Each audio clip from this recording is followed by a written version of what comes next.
రాజీనామా చేయాలి Amit Shah. Down down Amit Shah. రాజీనామా చేయాలి అంబేద్కర్ పై అనుచిత వ్యాఖ్యలు. అమిత్ షా రాజీనామా చేయాలి అంబేద్కర్ పై అనుచిత వ్యాఖ్యలు చేసిన అమిత్ షా. Down down Amit Shah.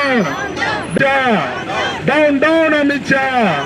జై హో అంబేద్కర్. జై హో అంబేద్కర్ పై అనుచిత వ్యాఖ్యలు చేసిన అమిత్ షా రాజీనామా చేయాలి హోంమంత్రి పదవికి Amit Shah. Down down Amit Shah. Down down Amit Shah. Down down. సాధిస్తాం అంబేద్కర్ ఆశయాలను. సాధిస్తాం అంబేద్కర్. క్షమాపణలు చెప్పాలి అంబేద్కర్ పై అనుచిత వ్యాఖ్యలు చేసిన అమిత్ షా. హోంమంత్రి పదవికి రాజీనామా చేయాలి Amit Shah. Down down Amit Shah. Down down Amit Shah. మాట్లాడినందుకు క్షమాపణలు చెప్పాలి అమిత్ షా. క్షమాపణ చెప్పాలి అమిత్ షా. క్షమాపణ చెప్పాలి. జై హో అంబేద్కర్. సిగ్గు మతోన్మాద వ్యాఖ్యలు. సిగ్గు అంబేద్కర్ పై అనుచిత వ్యాఖ్యలు చేసిన అమిత్ షా. జై హో అంబేద్కర్. జై హో. అందరికీ నమస్కారం.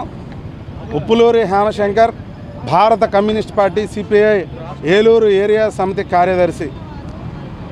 ఉన్న రాజ్యసభలో కేంద్ర మంత్రి అమిత్ షా భారత రాజ్యాంగ నిర్మాత డాక్టర్ బిఆర్ అంబేద్కర్ గారిని అవమానకరంగా మాట్లాడుతూ పదే అంబేద్కర్ నామ జపం చేస్తున్నారు. అదే ఏదన్నా దేవుడిని స్మరిస్తే మీకు స్వర్గలోక ప్రాప్తి జరుగుతుందని అవమానకరంగా మాట్లాడడాన్ని భారత కమ్యూనిస్ట్ పార్టీ సిపిఐ తీవ్రంగా ఖండిస్తూ ఉంది. ఏదైతే మతోన్మాద మనుస్మృతిని అమలు చేయాలనేటువంటి ఆలోచనలో ఉన్న బీజేపీ మతతత్వ వ్యాఖ్యలతో మతోన్మాదంతో పిచ్చి పట్టి ఇలాంటి వ్యాఖ్యలు చేస్తే భారతదేశంలో ప్రజలు, కమ్యూనిస్ట్ పార్టీలు, వామపక్షవాదులు, ప్రజాస్వామ్యవాదులు చూస్తూ ఊరుకోరు అని అమిత్ షాని సందర్భంగా హెచ్చరిస్తూ ఉన్నాం.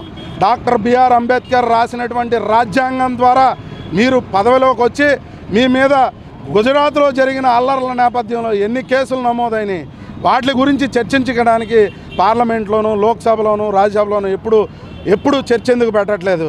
అంబేద్కర్ని ఈ దేశం నుంచి వెలివేయాలని, దేశంలో అణగదొక్కాలని మనువాద సిద్ధాంతంతో మీరు చేసేటువంటి కుట్రలనే ఈ దేశంలో విజ్ఞులైన ప్రజలు, కమ్యూనిస్ట్ పార్టీలు, వామపక్షాలు తీవ్రంగా వ్యతిరేకిస్తాయి.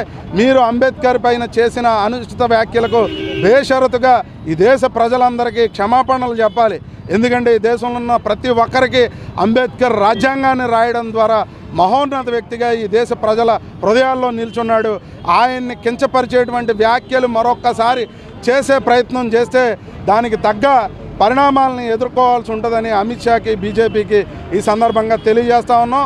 తక్షణమే ఆ వ్యాఖ్యలను ఉపసంహరించుకొని భారతదేశంలో ఉన్న ప్రజలందరికీ అంబేద్కర్ తరపున క్షమాపణలు చెప్పాలని, అలానే ఇటువంటి అనుచిత వ్యాఖ్యలు చేసిన వారిపై చర్యలు తీసుకోకపోగా నరేంద్ర మోదీ భారతదేశ ప్రధాని హోదాలో ఉండి సమర్థించడం ఏమాత్రం క్షమార్హం కాదు. ఖచ్చితంగా బీజేపీ పార్టీ దాంట్లో ఏదైతే దాని అధ్యక్షులు ఉన్నారో అధ్యక్షుల దగ్గర నుంచి ప్రధానమంత్రి వరకు అంబేద్కర్ని అవమానకరంగా మాట్లాడిన అమిత్ షాపై చర్యలు చేపట్టాలని ఈ సందర్భంగా డిమాండ్ చేస్తూ ఉన్నాం. అందులో భాగంగానే ఏలూరు అంబేద్కర్ విగ్రహం వద్ద భారత కమ్యూనిస్ట్ పార్టీ ఆధ్వర్యంలో నిరసన కార్యక్రమం నిర్వహిస్తూ ఉన్నాం.